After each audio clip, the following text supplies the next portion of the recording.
امام صاحب رکوع میں چلے گئے ہیں،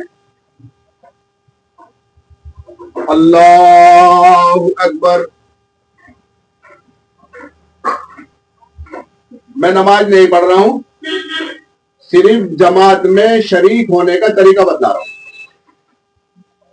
اگر ہم وضو کر کے آئے ہیں اور امام صاحب رکوع میں چلے گئے، اب جیسے میں رکوع میں گیا تھا، کیا میری نماز ہو جائے گی؟ بتانا کمنٹ کر کے، ہوگی نہیں؟ میری نماز نہیں ہوگی، کیونکہ میں نے قیام چھوڑ دیا. میں نے قیام چھوڑ دیا، اور قیام کا کرنا فرض ہے. میں نے قیام بھی چھوڑا ہے، اور تکبیر تحریمہ کی صرف تکبیر کہی، اللہ اکبر. ہمیں 2 تکبیر کہنی یہاں پر جب جماعت میں شریک ہو جائے. جماعت نکلنی ہے تو کوئی بات نہیں، نکلنے دو، اور رکعت ہمیں مل جائے گی. اگر ہمیں آخر قاعدہ بھی مل گیا تب بھی ہمیں جماعت کا ثواب ملے گا انشاءاللہ. اگر ہماری 1 رکعت نکل رہی ہے، 2 رکعت نکل رہی ہے، 3 رکعت نکل رہی ہے، تو کوئی مجاکا نہیں. ہمیں اطمینان سے جو ہے نماز میں شریک ہونا ہے. بہت سارے لوگوں کو دیکھ رہا ہوں کہ نماز میں بیچارے اس طریقے سے نماز پڑھ رہے ہیں کہ وہ واجب بھی چھوٹ رہا ہے اور فرض بھی چھوٹ رہا ہے.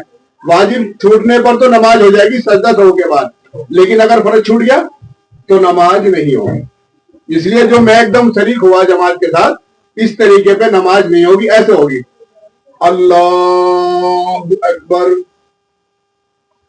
اللہ اکبر. اب ایک تکبیر تو ہوگی ہماری تکبیر تحریمہ. تکبیر تحریمہ کا کہنا فرض ہے، اللہ اکبر. یہ تکبیر ہوگی ہماری تکبیر تحریمہ. اور دوسری ہوگی ہماری رکوع میں جانے والی. تو اس طریقے سے اگر ہم کریں گے تو انشاءاللہ، یعنی 2 تکبیر کا پڑھنا ضروری ہے.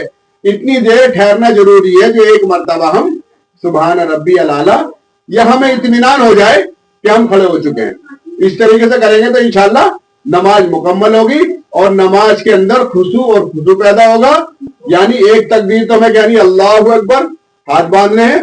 اب دوسری تکبیر کہنی اللہ اکبر جب ہم جماعت میں شریک ہوں گے انشاءاللہ. السلام علیکم.